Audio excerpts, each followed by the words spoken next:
दोस्तों, अगर आप ज़ीरो से इंग्लिश सीखने के ख्वाहिशमंद हैं तो आप इस कोर्स को ज्वाइन करके अपनी इंग्लिश को बेहतर बना सकते हैं। कोर्स की पहली क्लास हमने ऑलरेडी अपलोड कर दी है। अगर आपने वो नहीं देखी तो उसका लिंक आपको डिस्क्रिप्शन में मिल जाएगा। आज इस कोर्स का दूसरा दिन है।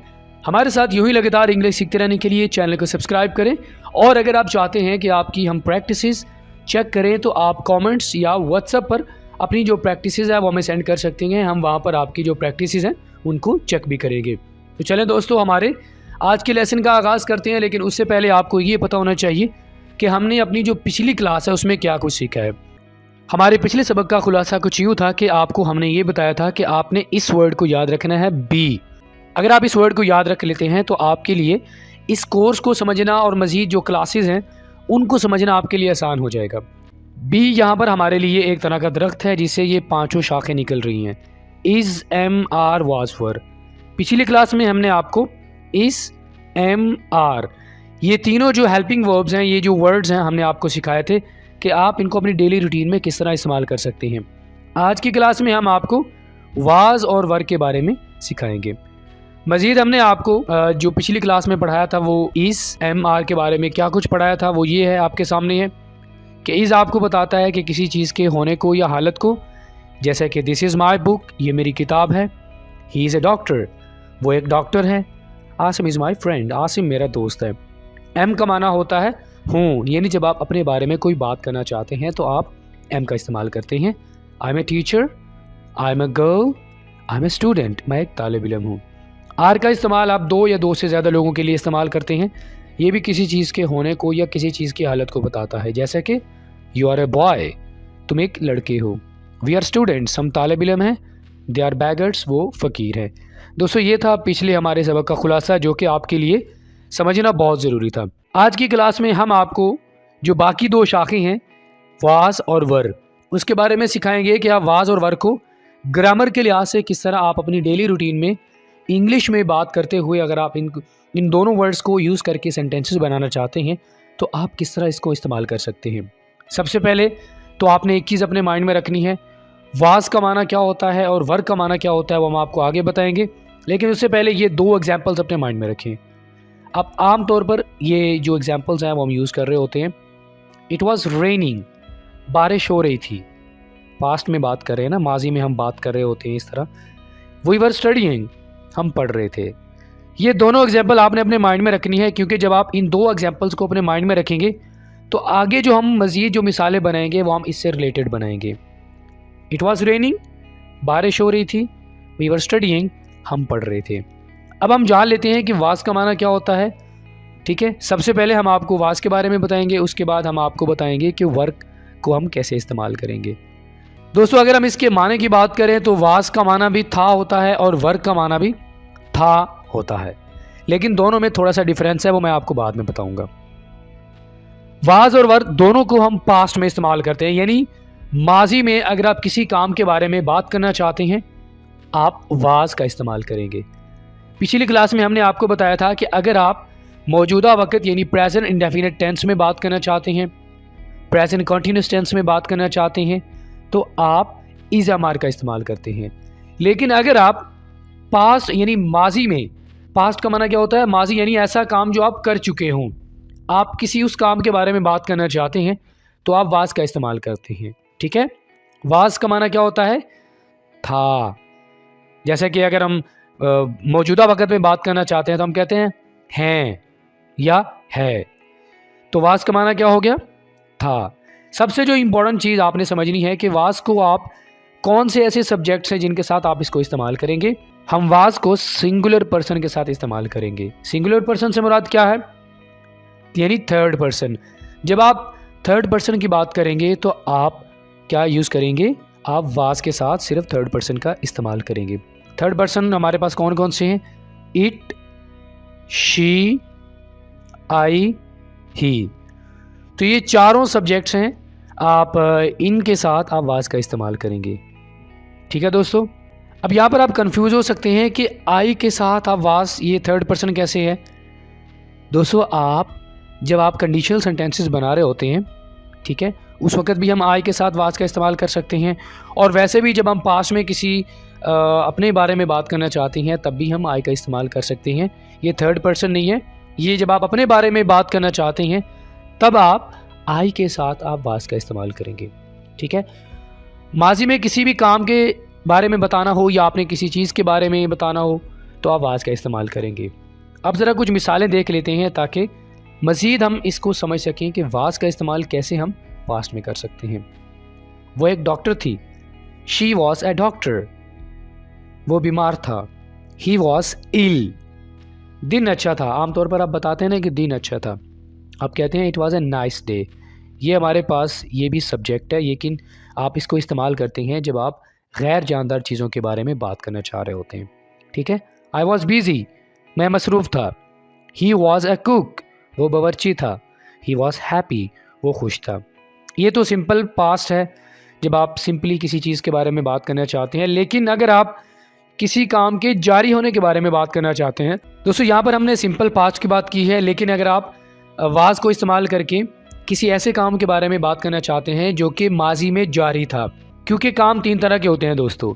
या तो सिंपली आप बताते हैं कि मैंने वो काम किया, या आप बताते हैं कि काम मुकम्मल हो चुका है, या आप ये बताना चाहते हैं कि काम जारी है। तो अगर आप वाज को इस्तेमाल करके ये बताना चाहते हैं कि कोई काम पास्ट में यानी माजी में जारी था, तो उसके लिए हमारे पास क्या होगा, थोड़ा सा डिफरेंट सिचुएशन होगी। हम यहाँ पर क्या इस्तेमाल करेंगे, सिंपल वर्ब फिर हम इस्तेमाल नहीं करेंगे, बल्कि हम यहाँ पर वर्ब के साथ आईएनजी का इस्तेमाल करेंगे।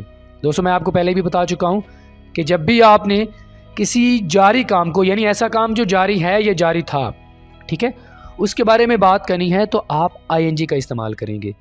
सिंपली बिल्कुल फार्मूला आपने चेंज नहीं करना। एक फार्मूला जो आपने चेंज करना वो ये है कि आपने सिंपल वर्ब भी इस्तेमाल नहीं करना, बल्कि आपने वर्ब के साथ उसकी जो पहली फॉर्म है यानी आईएनजी, आपने आईएनजी का यूज़ करना है। ये बात अपने ज़हन में रखिएगा। जब भी आप माजी में किसी जारी काम के मुतालिक बात करना चाहते हैं वाज का इस्तेमाल करके, तो आप क्या करेंगे, आप वर्ब के साथ आईएनजी का इस्तेमाल करेंगे। जैसे कि वो खाना पका रही थी, शी वॉज कुकिंग मील। बारिश हो रही थी, इट वॉज रेनिंग। ये वाली एग्जाम्पल आपको मैंने सबसे पहले दी थी। आई होप कि अब आपको समझ आ गया होगा कि वाज का इस्तेमाल कैसे करना है। ठीक है।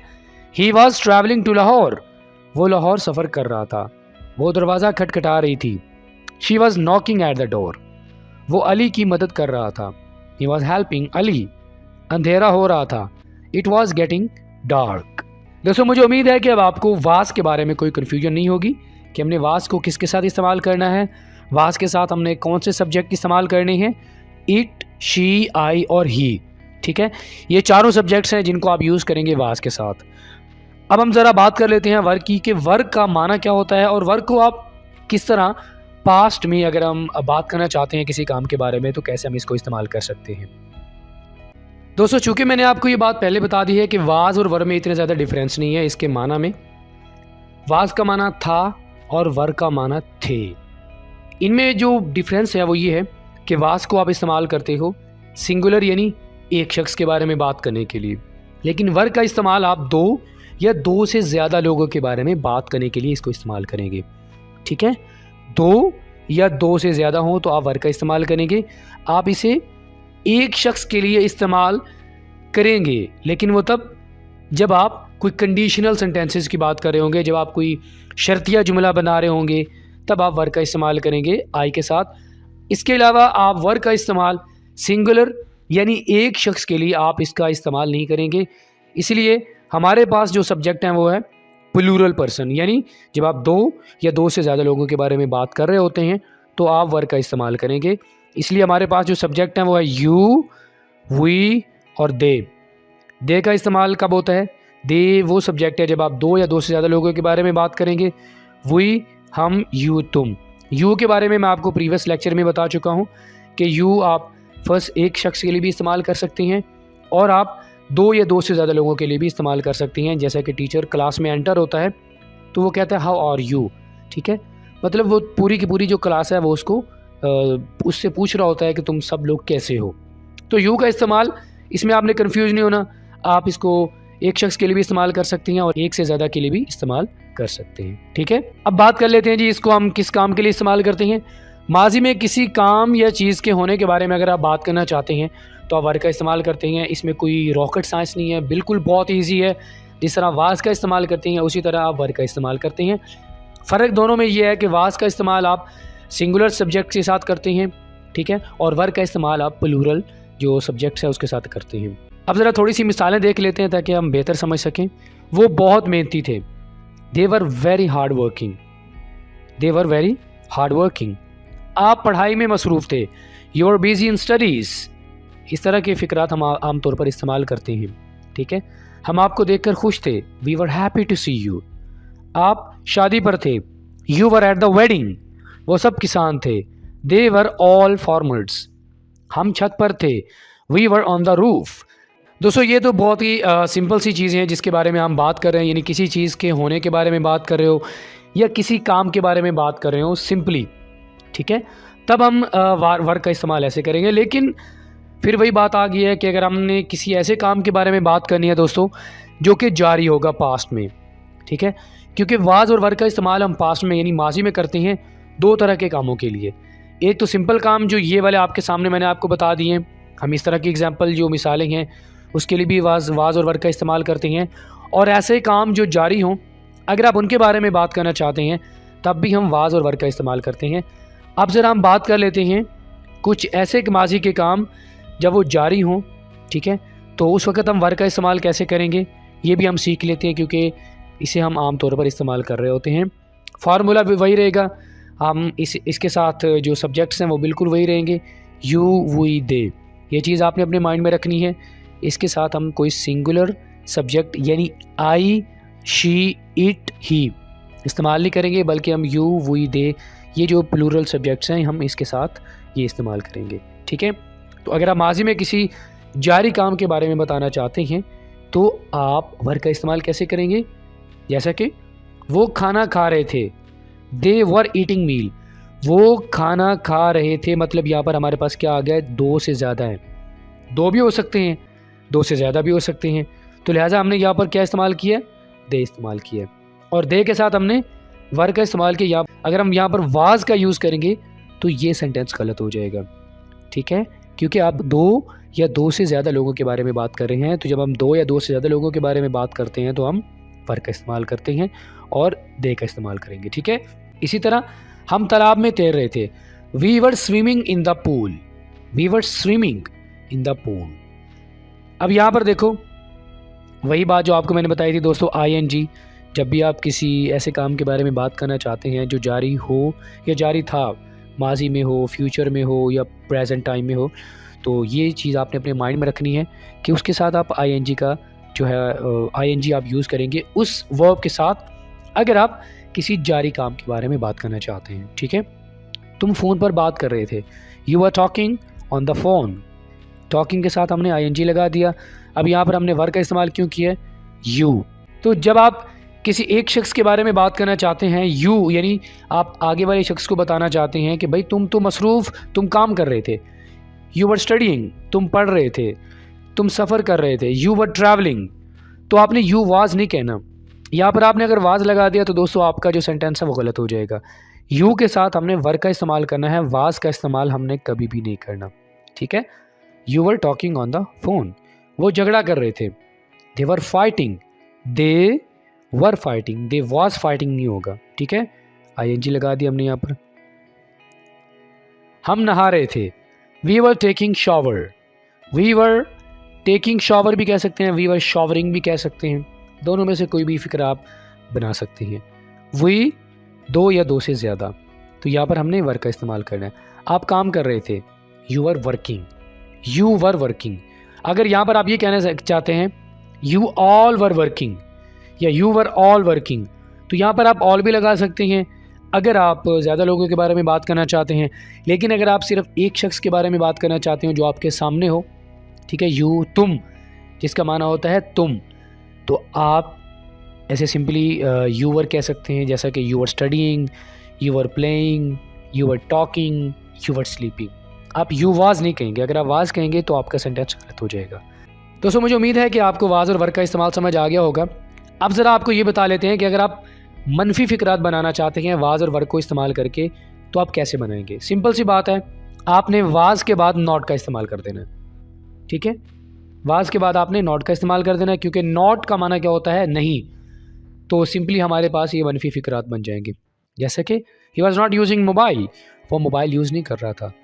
शी वॉज़ नॉट जंपिंग, वो कूद नहीं रही थी। बूंदाबांदी नहीं हो रही थी। इट वॉज़ नॉट ड्रिजलिंग, वो दुकान पर नहीं था। He was not at the shop.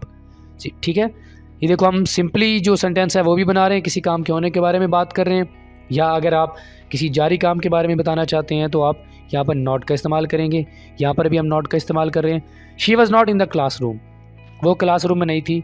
यहाँ पर हमने नॉट का इस्तेमाल किया, यहाँ पर भी हमने नॉट का इस्तेमाल किया। अच्छा मौसम नहीं था, it was not a nice day. बहुत ही सिंपल सा फार्मूला है। आपने अगर मनफी फ़िक्रात बनाने हैं तो आप जो हमारे पास जो हेल्पिंग वर्ब हैं, यानी वास, ये हमारे पास वाज है, इसके बाद आपने नॉट का इस्तेमाल करना है, तो ये आपके पास मनफी फ़िक्रात बन जाएंगे। ठीक है। अगर आप सवालिया बनाना चाहते हैं तो सवालिया फ़िक्रात के लिए आपने एक चीज़ अपने माइंड में रख लेनी है, हेल्पिंग वर्ब्स, जैसे कि is, am, are, was, were, has, have. ठीक है, वो हम आपको आगे बताएंगे इंशाल्लाह। आपने हेल्पिंग वर्ब को शुरू में इस्तेमाल करना है। जब भी आप सवालिया फ़िक्रा बनाएंगे किसी से सवाल करने के लिए, तो आप हेल्पिंग वर्ब जो होगा हमारे पास, जैसे कि वाज है, हम इसको शुरू में ले आएंगे और उसके बाद हम सब्जेक्ट को लेके आएंगे और उसके बाद वर्ब का इस्तेमाल करेंगे, देन हम ऑब्जेक्ट की बात करेंगे। ठीक है।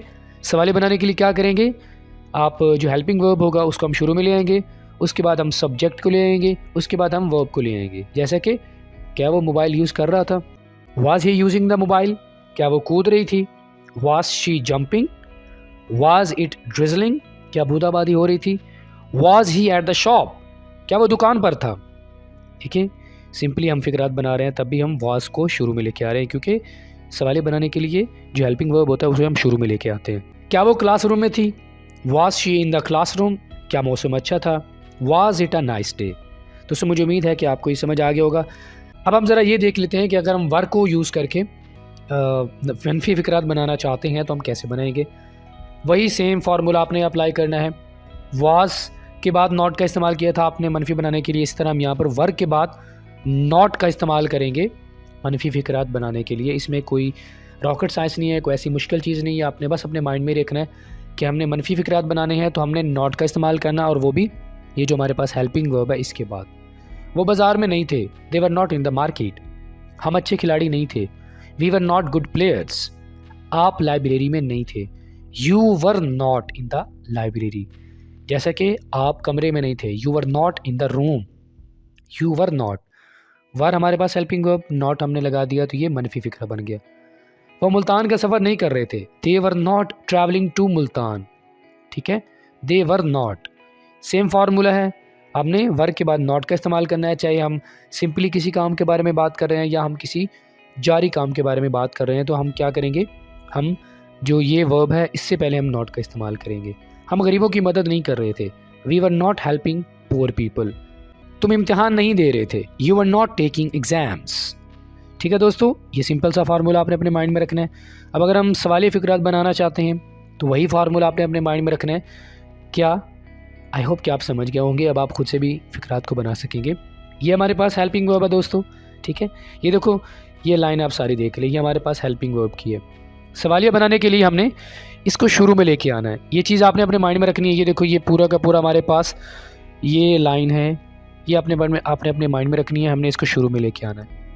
ठीक है, जब आप हेल्पिंग वर्ब को शुरू में लेके आएंगे तो इसका मतलब ये है कि आप सवालिया फ़िक्रा बना रहे हैं। उसके बाद क्या होता है कि आपने सब्जेक्ट को लेके आना है। ठीक है, और उसके बाद आप ऑब्जेक्ट को लेके आएंगे। क्या वो बाज़ार में थे, were they in the market, क्या वो बाज़ार में थे, were they in the market. क्या हम अच्छे खिलाड़ी थे, वर वी गुड प्लेयर। वर के बाद सब्जेक्ट आ गया, उसके बाद ये हमारे पास ऑब्जेक्ट आ गया और ये एडजेक्टिव्स है। ठीक है, क्या आप लाइब्रेरी में थे, were you in the library. अच्छा, ये हमारे पास गलती होगी थोड़ी, ये इसको आप काट दें। ठीक है, क्योंकि हम कभी भी जिस तरह हमने आपको फार्मूला बताया है कि वर के बाद सब्जेक्ट आएगा, उसके बाद ऑब्जेक्ट आएगा। ठीक है, were you in the library. क्या वो मुल्तान का सफ़र कर रहे थे, were they travelling to Multan, were they travelling to Multan. ठीक है, क्या गरीबों की मदद कर रहे थे, क्या हम गरीबों की मदद कर रहे थे, यहाँ पर आप हम लगा लें। ठीक है, क्या हम गरीबों की मदद कर रहे थे, were we helping poor people. क्या तुम इम्तिहान दे रहे थे, were you taking exams. Were you taking exams. अच्छा दोस्तों, सवालिया फ़िक्रा की एक और अलामत आपने अपने माइंड में रखनी है कि चाहे आप इंग्लिश का फ़िक्रा बना रहे हो या आप उर्दू का फ़िक्रा बना रहे हो, तो हमारे पास ये वाली जो अलामत है ये ज़रूर आनी चाहिए। फ़िक्रे के एंड में अगर आप ये नहीं लगाएंगे ये वाली अलामत, तो वो सवालिया फ़िक्रा नहीं कहलाएगा। ठीक है दोस्तों, मुझे उम्मीद है कि आपको समझ आ गया होगा कि वाज और वर को इस्तेमाल करके आप किस तरह पास्ट में अगर आप किसी एक्शंस के बारे में बात करना चाहते हो, चाहे वो जारी हो या सिंपली हो, किस तरह आप वाज और वर का इस्तेमाल कर सकते हैं। मुझे उम्मीद है कि आपको समझ आ गया होगा। दोस्तों, अगर आप इस लेसन को सीखने के बाद आप चाहते हैं कि आप इसकी प्रैक्टिस करें, ये हमारे पास प्रैक्टिस मौजूद है। आप वाज को इस्तेमाल करके कुछ फ़िक्रात बना सकते हैं और वर को इस्तेमाल करके भी यहाँ पर हमने आपको 6 फ़िक्रात दिए हैं। आप इन फ़िक्रात को इंग्लिश में ट्रांसलेट करें। आप नीचे कमेंट्स में भी सेंड कर सकते हैं और मज़ीद आप व्हाट्सएप पर भी अपनी जो प्रैक्टिसेस हैं वो सेंड कर सकते हैं। हम आपकी प्रैक्टिसेस हर हाल में चेक करेंगे। ऑल राइट फ्रेंड्स, तो इसी के साथ ही आज का हमारा ये जो वीडियो लेसन है ये भी मुकम्मल हुआ। मुझे उम्मीद है कि अब आपको वाज और वर के बारे में कोई कन्फ्यूजन नहीं होगी। दोस्तों, इंशाल्लाह आपके साथ नेक्स्ट क्लास में मुलाकात होगी। उस वक्त तक के लिए अपना रखिएगा बहुत ज़्यादा ख्याल। अल्लाह हाफिज़।